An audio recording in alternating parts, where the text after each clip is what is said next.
Tremendo. A ver. Tenemos que partir de una cuestión geopolítica, si se quiere, ¿verdad? Llegan los conquistadores e imponen su cultura.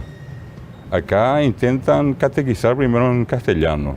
¿Qué pasó? Se dieron cuenta que iba a ser imposible. No funcionó. Se rinden, se doblegan y dicen, bueno, ya que no podemos hacerlo en castellano, hagámoslo en guaraní. Eso hicieron los jesuitas en gran medida, ¿verdad? Jesuitas, franciscanos, dominicos, mercedarios, esos fueron los que estuvieron acá, ¿verdad? Ahora, ¿qué pasó después? Se suma eso, ¿verdad?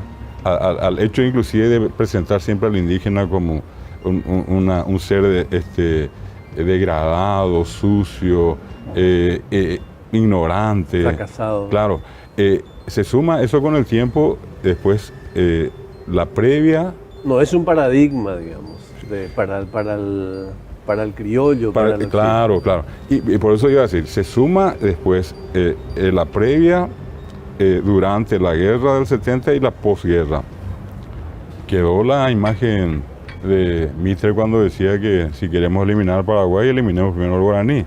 Y eso se da con fuerza, termina la guerra, muere López y el 7 de marzo de 1870, 6 días después, se prohíbe el uso del guaraní en todas las escuelas públicas. ¿Ah, sí? Sí. Y de allí vienen inclusive... 7 de marzo de 1870, 6 días después, ¿verdad?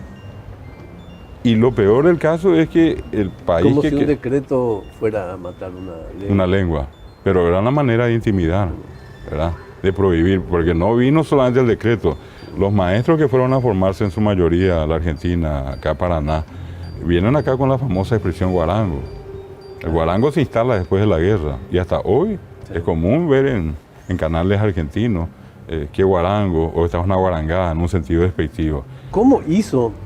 Contame un poco cómo hizo una lengua tan perseguida, diezmada, incluso en términos de cortarle todo el oxígeno para lograr llegar a un señor que se llamó Emiliano R. Fernández y que te escriba algo así como Timboyero ata peario iba, upepe baixao se oñembo shekamba pona y yao jumiba, neacua pona iteba guavirapoti.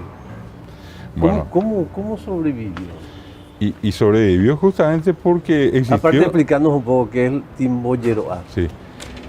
Sobrevivió, por ejemplo, en tiempos de la colonia gracias a la madre indígena. El padre español irresponsable que vino, trajo 1, 2, 3 o 20 o más criaturas al mundo y se mandó mudar. Y quedó la criatura a cargo de quién, de la madre. La madre hablaba inglés o chino, no, hablaba guaraní. Educó a su hijo en guaraní. Termina la guerra del 70, el Paraguay diezmado. ¿Quiénes son las que quedaron y hicieron un esfuerzo único, probablemente irrepetible en la historia del mundo? Como las mujeres paraguayas que llegaban a tener hasta 28, 25, 20 hijos, madres. ¿Y qué idioma hablaban esas madres? Las mismas descendientes residentas o de las heroínas que decía yo de Pirigüey, hablaban guaraní, siguieron educando guaraní. Es decir, por más que nosotros buscásemos en la historia un momento de, digamos, de hegemonía del castellano, yo creo que nunca hubo un momento de hegemonía en la historia del Paraguay del castellano.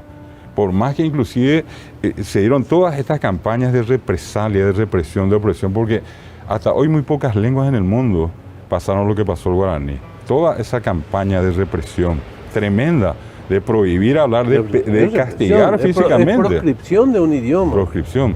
Y bueno, ¿y qué pasó? Emiliano nació en un medio rural. Y cuando te dice Timbo, Yeroá, lo que se está refiriendo es a la sombra del Timbó. Un paisaje tradicional en el interior. ¿Y quién aparece allí? Allí estaba la amada. Y te compara con el guavirá, con el aroma del guavirá. Sí. No sé, sería un Chanel, una marca de perfume carísima. Oye, el guavirá para el paraguayo, en ese tiempo, en la imagen. Finalmente, ¿qué argumentos nos darías ante esta duda que a veces se instala sobre el guaraní como un idioma imperfecto, como un idioma que no tiene todos los recursos? ¿Cómo es el guaraní estructuralmente y cómo compite por ser un idioma en serio, digamos? El guaraní tiene encima, lastimosamente, un manto de mucha ignorancia de parte de mucha gente, ¿verdad? El desconocimiento hace que la gente asuma posturas, yo diría hasta erradas, equivocadas. En la medida que uno aprende, se posesiona la lengua, se da cuenta de la riqueza que tiene. Los lingüistas soñamos siempre con una lengua perfecta. Y cuando la lengua es perfecta, cuando menos irregularidades tiene. Te doy un ejemplo, el castellano tiene más de 10.000 verbos irregulares. No lo digo yo, lo dice la academia. El guaraní tiene 6 verbos irregulares. Cuando un lingüista extranjero se entera de esto, se cae de espalda. Y dice, pues ¿cómo va a tener solamente 6?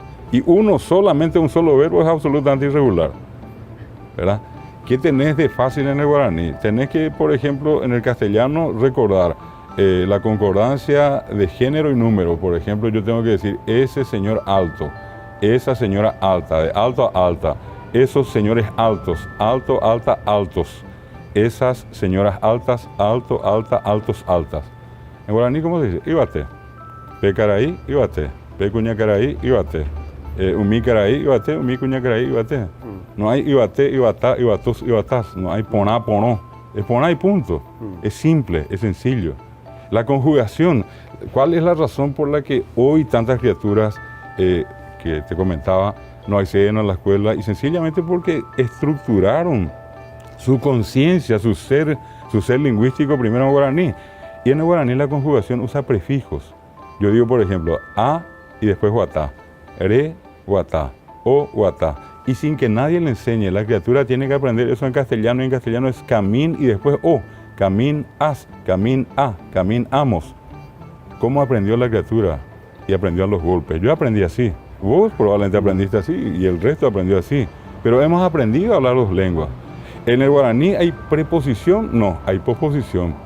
Yo digo Monbiri vive. Probablemente al decirte Monbiri vive, vos ya estás diciendo desde lejos. Pero en realidad en guaraní dice Monbiri, lejos, vive desde. Lejos desde decimos.